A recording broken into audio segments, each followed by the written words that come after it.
पुण्यातल्या नाना पेठेत पुन्हा एकदा दहशतीचं सावट पसरलंय। माजी नगरसेवक वनराज अंदेकर यांच्या हत्येचा बदला घेण्यासाठी त्यांच्याच टोळीने एका 18 वर्षाच्या मुलाची गोविंद उर्फ आयुष कोमकर याची गोळ्या झाडून हत्या केली आहे। एका वर्षापूर्वी घडलेल्या वनराजच्या खुनाचे हे सुडाचं रक्तरंजित चक्र हे पुन्हा एकदा सुरू झालंय।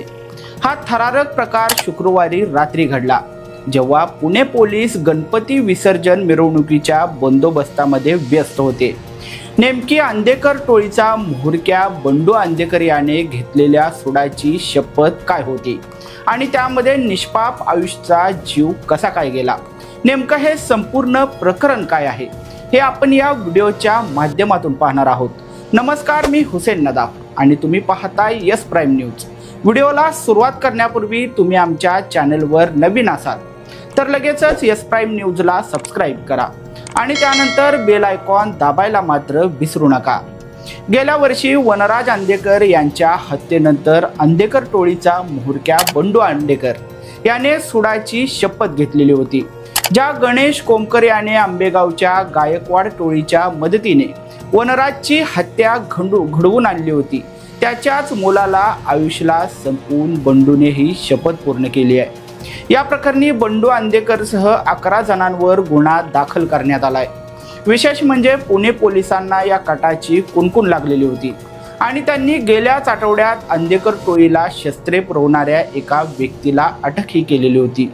तरीही पोलिसांच्या डोळ्यादेखत शहराच्या मध्यवस्तीत हा रक्तरंजित बदला घडवून आणण्यामध्ये अंदेकर टोळी यशस्वी झाली आहे।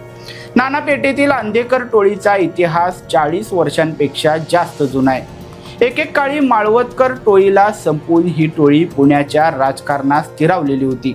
या टोळीच्याच सदस्य असलेल्या वच्छला अंदेकर या पुणे शहराच्या महापौर देखील झालेल्या होत्या। मात्र वनराज अंदेकर आणि त्यांची बहीण संजीवनी कोमकर यांच्यामध्ये संपत्तीच्या वादावरून या टोळीमध्ये फूट पडली।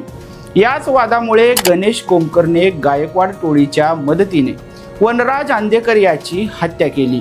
आयुषची हत्या ही याच कौटुंबिक कलहातून सुरू झालेल्या सुडाच्या खेळाची पुढची पायरी आहे। वनराज अंदेकर यांच्या खुनाचा बदला घेण्यासाठी बंडू अंदेकर यांनी आपल्या चुलत नातवाचा खून घडवून आणल्याचं बोललं जातंय। या घटनेनंतर बंडू अंदेकर हा फरार झालेला असून पुणे पोलीस त्याचा कसून शोध घेत आहेत। पुण्याच्या नाना पेठेत पुन्हा सुरू झालेलं टोळी युद्धाचं हे चक्र, आता पोलीस हे चक्र कसं मोडून काढतात हे पाहणं महत्त्वाचं ठरेल। सध्या आपण व्हिडिओला इथंच थांबूयात। अशाच प्रकारचे व्हिडिओ पाहण्यासाठी आजच यस प्राईम न्यूजला सबस्क्राईब करा। धन्यवाद।